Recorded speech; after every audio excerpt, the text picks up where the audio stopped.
You're watching E.T.N, where we don't do news, we just talk entertainment. Share and subscribe. All right, I'm going to move on, and we're gonna turn back around into gaming. So, Avengers. Now, I wanted to originally get up my review for this game on Friday. The reason I didn't is because I hadn't really tackled multiplayer. And then I said, okay, well, I have Friday all day. I'll tackle multiplayer all day Friday, and I'll put my review up Saturday. As you notice, there was no review Saturday. There was no review Sunday. Monday was a holiday, so I wasn't doing videos or anything. However, I finally did get to play multiplayer yesterday.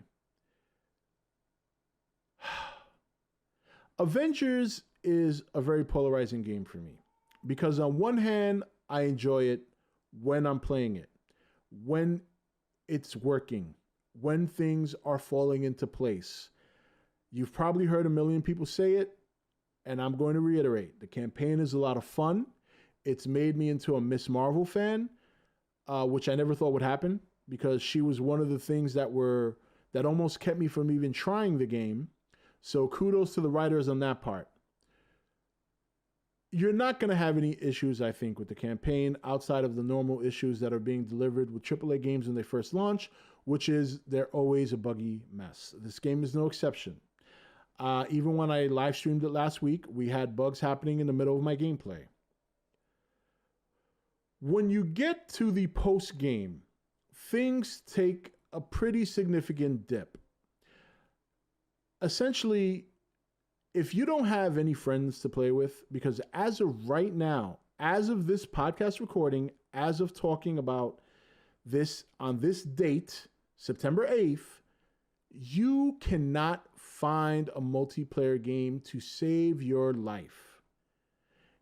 If this game is supposed to be a live service, and part of the experience is the multiplayer multiplayer game mode where you go out there, you get together with people, whether it's your friends or just some stranger, good luck. I only got to play multiplayer yesterday because I played with my buddy Rob. And look, when we got into the game and we started running different, strike missions and all this, I had a blast. But if you do not have a consistent person to play with, and if the multiplayer continues, which I don't think it's going to continue very long, but for the time being, I had this game for a week. Before yesterday, I got into 2 multiplayer matches, and that's not without trying. And you know what would happen if I didn't connect to a multiplayer game? I turned it off. Now, you can do multiplayer with companions. You can take your AI companions into the missions with you, and you can do a 4-man with the AI. Is it doable? Absolutely. Is it fun? No. And that's not because the AI is incompetent. It doesn't necessarily mean that the AI is very smart, because they're not. But the AI is competent enough to do certain missions, but there will be missions that you cannot do with the AI. For example, there is a mission where you have to find secret hidden caches of shield loot. Sometimes when you get to the cache, you have to have one person stand in a location while the other player goes and unlocks the vault. The reason you have to have one player standing in front of the vault entrance, keeping the computer, I guess, on, for lack of a better term, while the other person runs around and unlocks different locks for the vault. You cannot do this with an AI. The AI will not be smart enough to go to the right number. The AI will not be smart enough to stand in one spot because they all follow you. This is a problem. This is a problem if multiplayer is not working properly and you cannot do certain missions. And this is very frustrating if you're in the early game of post-game, because those vault missions are part of a quest line that's necessary to unlock other missions that are multiplayer. So if you can't find anyone to play with, and you don't have a consistent buddy that you can call at night to get onto the game and double up, well then, you have to wait until they fix this. Now, I'm pretty sure they're going to patch it up this week. There's supposed to be a patch coming, and hopefully matchmaking will work better. But despite the faulty reviews, despite all the negative attention this game is getting, I know for a fact there are people out there playing. The fact that I can't connect with anyone is pretty ridiculous. This should have been the number one thing that they made sure worked on launch, and it did not. Unacceptable. So I will say this. I enjoy the game when I can play with people. If I can't play with people, the game is worth nothing to me.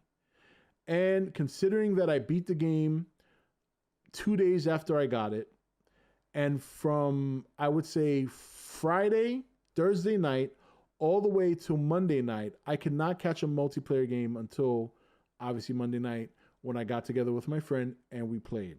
So if I'm going to number a review for Avengers, I would give it a 6 with a pending.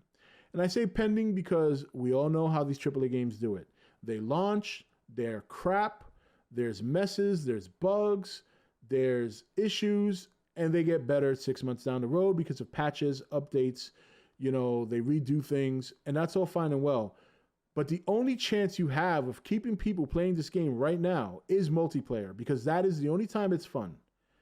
After the campaign, if you don't have anyone to play with, you're not going to have fun with the game. Why? Because you won't be playing it. You'll be subject to do only certain missions with other ones out the window, and you won't progress as quickly as you might want to. Sure, you can power level your characters in the time being, but that gets a little redundant after a while. So Avengers the potential is there.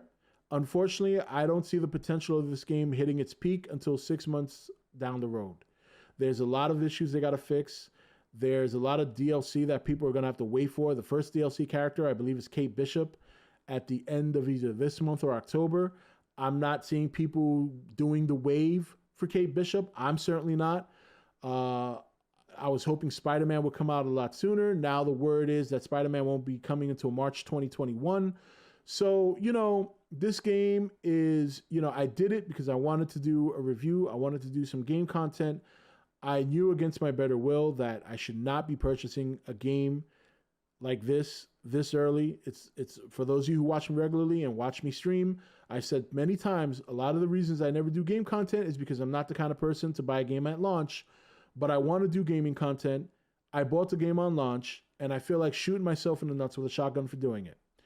Otherwise, fun game if you can play it. I have fun when I'm playing it, but that's the problem. I didn't play it very much until yesterday because I couldn't find a matchmaking. So, Avengers, I would say wait 6 months, and by then it'll be cheaper.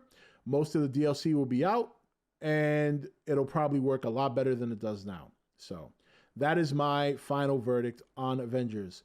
6 with a pending. Will I come back and upgrade that pending? Probably not. It's a matter of whether I'm still playing the game by then or not. So we'll see.